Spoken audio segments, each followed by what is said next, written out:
What makes a weapon mod lore friendly? Why is a P90 lore friendly, but the MP7 is not? The answer is two parts. Number one, was the weapon in a previous Fallout game?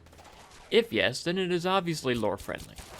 The second part relies on the divergence. The divergence is the point where the timeline of Fallout splits from our own history. There are minor events throughout the timeline that are different from ours, such as the existence of Mothership Zeta in orbit above the planet, or the lost city of Ubar that Lorenzo Cabot discovered. However, the main theory is that the divergence occurred around 1950, the main catalyst being the extremely late development of the transistor. In Fallout, things are very large and bulky, from the various vehicles you see scattered around the wasteland to computing technology. In our universe, the transistor was invented in 1947 and only started mass production in the early 1950s, after which technology was able to become compact and use less power than the vacuum tubes of the time. Now, the principle of weapon technology is entirely based upon the wars that canonically happened in Fallout lore.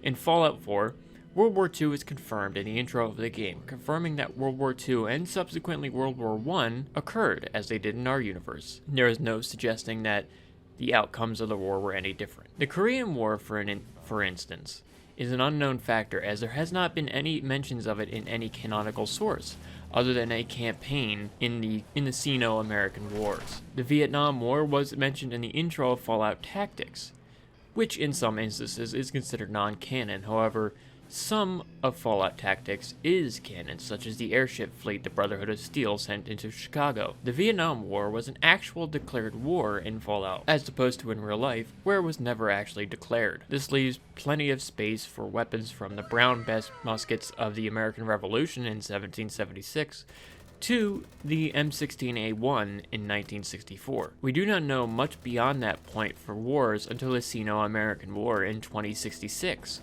Which, we all know how that ended. One bit of weapon lore we do know beyond that is that the M series of rifles, the M16s, were replaced by the R series in the early 21st century, the R series being the R91 assault rifle you see in Fallout 3. We also know that Picatinny rails were adopted in small amounts by civilians, as seen on the Marksman carbine for Fallout New Vegas. It is unknown if the military adopted Picatinny rail systems, so you may enjoy some of your tactical guns still. We only know of two weapons used by the People's Liberation Army of China, and that is the Type 93 assault rifle and the Chinese pistol, which is a version of the Mauser. It's unknown if the Type 93 replaced the QBZ-95, which was introduced in 1994, or if the QBZ series was even adopted. Modern weapons are tricky when it comes to adding them into the game, as we don't truly know what was developed.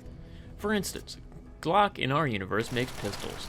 However, in Fallout, they developed plasma weapons. In a way, variants of weapons do work to an extent, as the AR-15 platform has appeared in various configurations throughout the Fallout games, from the assault carbines of Fallout New Vegas to the M16s of the Kalashnikov has also been in Fallout, namely Fallout Tactics and the shovel-built AKs of Nuka World and Appalachia. So in terms of weapon mods that would be lore-friendly, I would say that anything prior to 1975, the end of the Vietnam War, is lore-friendly, along with any weapons from previous games. Though, weapons from beyond that point are mere speculation, and I really wouldn't consider them too lore-friendly. But that's my opinion, based upon what we know about the Fallout lore. I want to hear what you guys think about this. Go down in the comments, leave me some extra info that I may have missed, or your opinions on what makes a weapon lore-friendly. Thank you all so much for watching, and I will see you in the next video.